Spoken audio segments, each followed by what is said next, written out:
eu sou a professora Cláudia Barros Porto Carreiro, que durante essa semana ministrou aulas aqui na TV Justiça, no Saber Direito, sobre a nova lei antidrogas, Lei 11.343 de 06.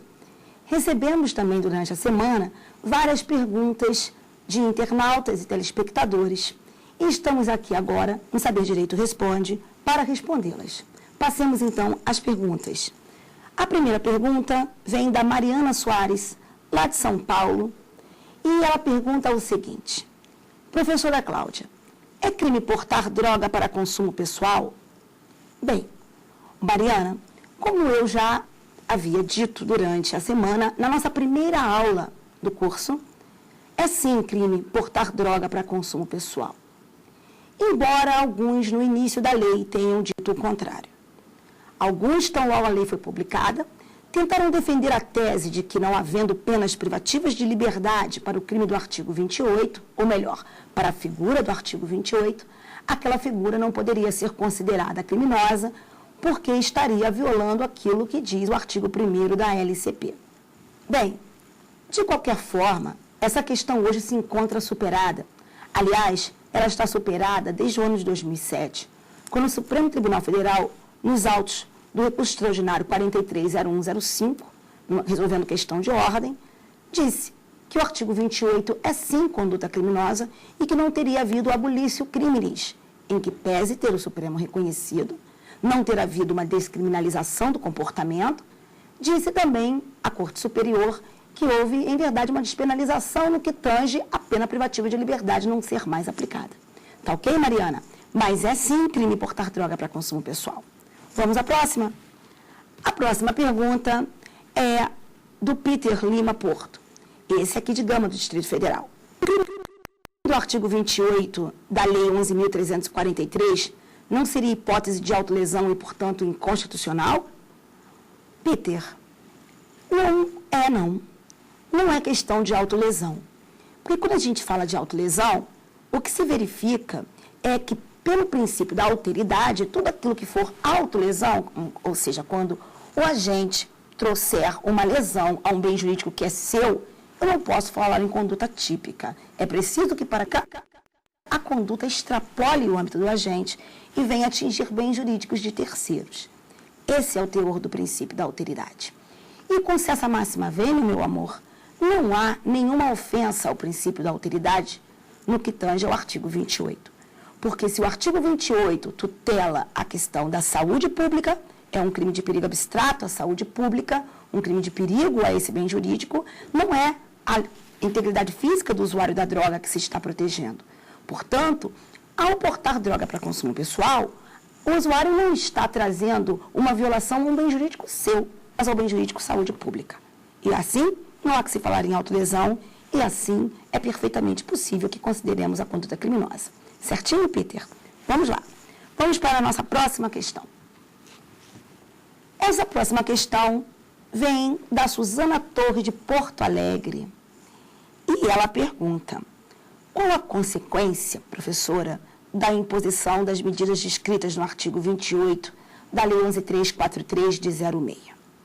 Bem, Suzana, como nós já dissemos aqui, o artigo 28 descreve uma conduta criminosa, sim, e aquilo que se tem como sanção no artigo 28 são sanções penais. Nós temos a advertência, a prestação de serviço à comunidade e aquela frequência a programas educativos sobre a droga, não é isso, meu amor? Pois bem, isso são penas. E se chegarmos a aplicar essas penas à pessoa que portou droga para consumo pessoal, Suzana, isso pode gerar futura reincidência. Ou seja, se a pessoa praticou aquela conduta, foi condenada a uma daquelas penas, e depois essa pena transitou em julgado, aquela sentença condenatória, transitou em julgado, e depois vier a praticar uma outra conduta criminosa, nós temos sim a figura da reincidência caracterizada. Tá ok? Não é só pena privativa de liberdade, meu amor, que gera reincidência, não. Tá joia? Vamos lá. Então, respondida a pergunta da Suzana, passemos à próxima pergunta. Professora Cláudia, essa pergunta vem lá do Matheus Gonçalves, de Barreiras, na Bahia. É possível combinar a causa de diminuição de pena do artigo 33, parágrafo 4º, com as penas da revogada Lei 6368 de 76? Bem, é óbvio que essa pergunta do Matheus está se referindo a um fato praticado ainda sob vigência da Lei 6368 de 76, quando a pena privativa de liberdade para o crime de tráfico de drogas era uma pena de 3 a 15 anos de reclusão. Hoje, em que pese a pena ser de 5 a 15 anos de reclusão para o crime de tráfico de drogas, no artigo 33, caput e parágrafo 1º, o parágrafo 4º nos traz uma possibilidade de diminuição dessa pena. O que nosso querido Matheus quer saber é se eu posso pegar a pena de 3 a 15 anos e combinar essa pena com a causa de diminuição de que trata o artigo 33, parágrafo 4º, quando manda que se diminua de até 2/3 a pena do traficante primário, de bons antecedentes, que não tenha envolvimento em organizações criminosas e não se dedique a atividades criminosas. A resposta, o querido Matheus, é a de que essa questão é um tanto quanto controvertida em doutrina e em jurisprudência.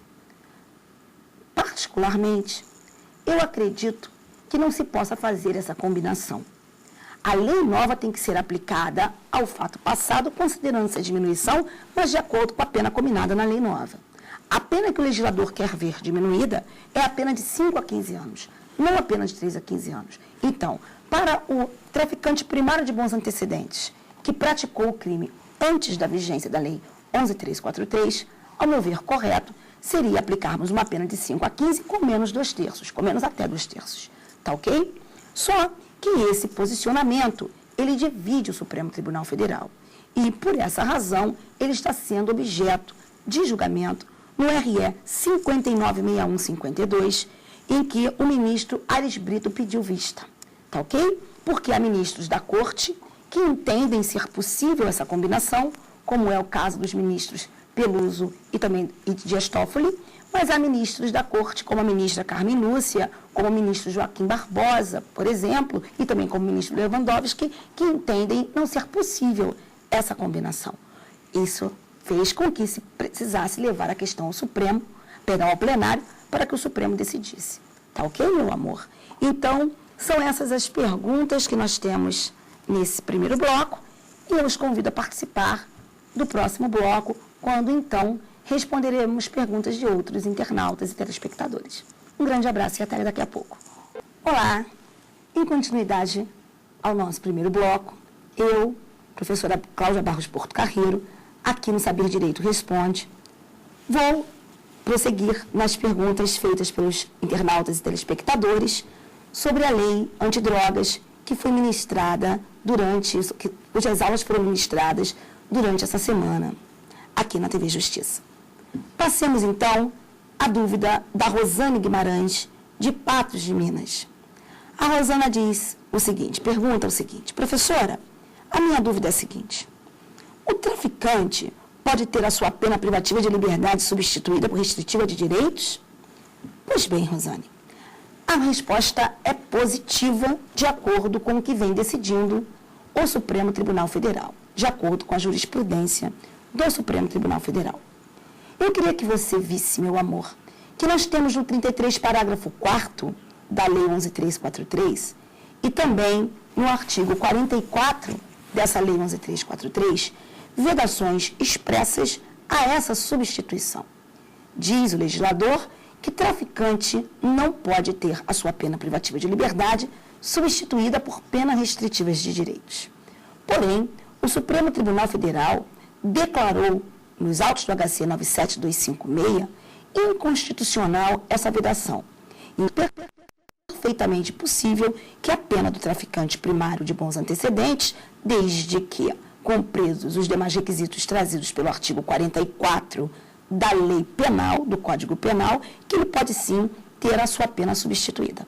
Ou seja, ele não pode ter fixada uma pena maior que 4 anos, certo? E quando se trata de traficante primário de bons antecedentes, considerando-se, por exemplo, a diminuição do parágrafo 4º do artigo 33, ter a sua pena fixada num patamar de até 1 ano e 8 meses. Lembre-se também que a reincidência está lá no artigo 44 como algo que veda na hipótese de reincidência em crime doloso. Tá joia? Mas também lembrar que essa questão de declaração de inconstitucionalidade, ela foi dada nos autos de um HC e, portanto, se trata de controle incidental da constitucionalidade. Nada obstante, o Supremo tem dado essa mesma orientação, tem seguido essa mesma orientação em outros julgados da Corte. Joia, meu amor. Pois bem, passemos então à próxima pergunta. A próxima pergunta é de Rondinei Silvério, lá de Niterói, no Rio de Janeiro. E a questão do Rondinei é a seguinte: é possível a concessão de liberdade provisória para traficante? Rondinei, deixe-me falar uma coisa para ti. Essa questão da liberdade provisória para traficante, ela cuida de uma vedação trazida pela Lei 11.343. A Lei 11.343, lá no seu artigo, que é o artigo 44, traz expressa vedação à concessão de liberdade provisória para traficantes. Essa vedação, porém, ela é bastante discutível. Há quem diga que essa vedação não mais se impõe por conta das alterações havidas na Lei de Crimes Hediondos por força da Lei 11.464 do ano de 2007, quando a Lei dos Crimes Hediondos foi alterada e hoje não é mais vedada a concessão de liberdade provisória para crimes hediondos e equiparados. Pois bem, em que pese haver esse entendimento, há quem diga que não se poderia considerar a 11.343 revogada pela 11.464, que deu nova redação à Lei dos Crimes Hediondos, porque, sendo especial, a Lei 11.343 há de prevalecer e, assim, está vedada a liberdade provisória. Mas, mesmo que nós entendamos que a Lei 11.464 não tenha revogado o artigo da Lei dos Crimes Hediondos, que veda a concessão da liberdade provisória, e, assim, se diga que o artigo aplicável à hipótese é o artigo 44, existem dúvidas a respeito da constitucionalidade do artigo 44 da lei, no que tange a vedação à liberdade provisória. Há várias decisões do Supremo Tribunal Federal em que se reconheceu não ser possível a concessão de liberdade provisória para traficante por força da vedação do 44. Houve tantas outras em que o Supremo concedeu a liberdade provisória e entendeu cabível a concessão da liberdade provisória por entender inconstitucional a vedação do 44. Por força dessa controvérsia, por força dessas diferenças nos julgados do Supremo Tribunal Federal, é que a Corte, então, resolveu levar essa questão a plenário. A segunda turma levou essa questão, decidiu afetar essa questão ao plenário da Corte. E isso está sendo objeto de julgamento nos autos do HC 104.339. Tá ok? Vamos, então, aguardar o que o Supremo vai dizer a respeito do tema. Vamos aguardar para ver quem vai vencer. Qual das posições vencerá? Se vencerá a posição que entende pela inconstitucionalidade do dispositivo ou aquela outra que, ao contrário, entende perfeitamente cabível o dispositivo vedatório à concessão da liberdade provisória. Tá ok? Vamos lá. Agora, a pergunta é do Luca Martins Santos, de Goiânia. Pergunta ao Luca: professora, o condenado por tráfico pode cumprir pena em regime inicial, semiaberto ou aberto? Querido Luca, a rigor, consoante disposto no artigo 2º, parágrafo 1º, da Lei 8.072 de 90, o condenado por tráfico de drogas, tendo sido condenado por crime equiparado a hediondo, deve cumprir a sua pena em regime inicialmente fechado. Tá ok? Ocorre que hoje, por conta da possibilidade de diminuição da pena do traficante primário de bons antecedentes e por conta, inclusive, da decisão do Supremo Tribunal Federal, que reconheceu possível a substituição da pena privativa de liberdade por pena restritiva de direitos, é possível, sim, que o traficante cumpra a sua pena em regime inicial, até mesmo aberto. A lógica é a seguinte: ora, se é possível que se faça mais Ou seja, se é possível que a pena do traficante seja substituída, pena privativa de liberdade, seja substituída por uma pena restritiva de direitos, por muito maiores razões, seria possível que ele cumprisse pena privativa de liberdade em regime inicial aberto. Agora, para isso, querido Luca, você deve estar sempre atento às diretrizes do artigo 33, parágrafo 2º, certo? Do nosso Código Penal, e verificar aquelas regras que o magistrado deve seguir para a fixação de um regime aberto. Tá ok? Pois bem, assim nós terminamos esse nosso segundo bloco do Saber Direito Responde e daqui a pouco, no próximo bloco, dando continuidade às nossas perguntas, trataremos dos temas restantes. Ok? Um abraço e até lá. Olá, esse é o Saber Direito Responde. Eu sou a professora Cláudia Barros Porto Carreiro e nesse terceiro bloco nós estamos respondendo questões a respeito da Lei 11.343, tema esse que foi ministrado durante toda a semana no Saber Direito. Passemos, então, à pergunta de outros internautas e telespectadores. Vamos lá. Essa pergunta vem da Elaine Pinheiro, de Alvorada do Sul, do Paraná. E ela me pergunta o seguinte: qual a consequência da delação premiada feita por pessoa acusada de tráfico de drogas? Primeiro, quando nós falamos da figura da delação premiada, nós falamos da figura do réu colaborador. E essa delação premiada, ela só cabe, evidentemente, nos crimes que forem praticados em concurso de pessoas. Quer seja ele um concurso eventual, quer seja ele um concurso necessário como uma hipótese de uma associação criminosa. Pois bem, nos termos do artigo 41 da Lei 11.343, o réu, ele ganha um prêmio. E qual é o prêmio do réu delator? O prêmio do réu delator é uma diminuição na sua pena. A pena do réu delator pode ser diminuída em até 2/3. Essa diminuição de até 2/3 da pena, ela é a única benesse hoje prevista na Lei 11.343 para o colaborador. Ocorre que na vigência da Lei 10.002, revogada pela atual Lei Antidrogas, era possível que, além de se conceder uma diminuição de pena para o réu delator, que também se pudesse conceder uma extinção pudesse declarar extinta a punibilidade com a concessão pelo magistrado do perdão, certo?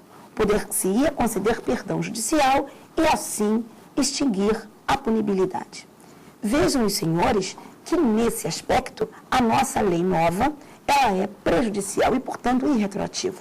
De sorte que todos aqueles traficantes, delatores, que fizeram uma delação eficaz, porque não basta que delate, é preciso também que seja eficaz. É possível que, se eles tiverem praticado aquele crime sob a vigência da Lei 63, 68 e 76, eles recebam a delação como prêmio pela delação eficaz, a causa de extinção de punibilidade, ou seja, é perfeitamente possível que eles recebam um perdão judicial em virtude dessa delação. Hoje, para os crimes praticados já sob vigência da Lei 11.343, não é possível a concessão desse perdão judicial com a consequente extinção de punibilidade, mas apenas uma diminuição da pena, ok? Então é isso, Elaine. Passemos para a pergunta agora do Reinaldo. O Reinaldo é de São Bento do Norte, do Rio Grande do Norte.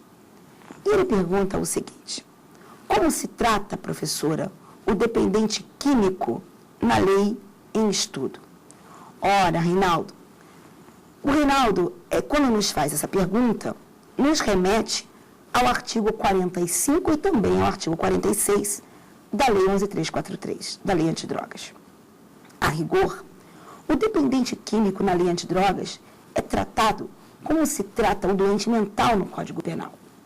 E a doença mental, assim como a dependência química, ela pode levar a uma isenção de pena, reconhecendo-se que ausente o primeiro elemento da culpabilidade, que é a imputabilidade penal. Mas para a doença mental e para a dependência química, foi usado pelo legislador um critério biopsicológico, de sorte que não é apenas suficiente saber que ele é dependente químico, é preciso também que se fixe que, em razão da dependência, ao tempo da ação ou da omissão, ele era inteiramente incapaz de entender o caráter ilícito daquilo que fazia. Então, não basta que firmemos a dependência química, não basta que o perito ateste a dependência química. Será igualmente necessário que se ateste que naquele momento do fato, no momento da ação ou da omissão, porque esse é o momento do crime, ele não tinha nenhuma capacidade para entender o caráter ilícito. Até porque, se lhe sobrava alguma capacidade de entendimento, ele pode ter a sua pena diminuída nos termos do artigo 46. Tá ok? É isso, Reinaldo. Assim que se trata o dependente químico. Vamos então agora passar à pergunta da Cátia Moreira. A Cátia Moreira é de Santo André, no estado de São Paulo. E ela me pergunta se é possível aplicar o princípio da insignificância em se tratando de crime de drogas. Ô, Cátia, eu preciso te responder o seguinte. Em se tratando de tráfico de drogas, nem se cogita, meu amor, da aplicação do princípio da insignificância. Em se tratando de porte para consumo pessoal, pergunta-se se seria possível a aplicação do princípio da insignificância. E com relação a esse tema, se olharmos a jurisprudência do Supremo Tribunal Federal, se olharmos a jurisprudência do STJ, verificaremos que essas cortes nunca aceitaram a aplicação do princípio da insignificância. Até que o Supremo Tribunal Federal, passando a analisar questões relacionadas ao artigo 290 do CPM, em alguns julgados, reconheceu a atipicidade material da conduta pela adoção do princípio da insignificância. Ocorre que no informativo 608 da Corte é veiculada a decisão em que o plenário da Corte decide não ser possível a aplicação do princípio da insignificância, nem mesmo para o crime de porte de droga para consumo pessoal. Então, meus caros, foi um grande prazer estar aqui com os senhores no Saber Direito Responde. Um grande beijo para todos vocês e fiquem com Deus.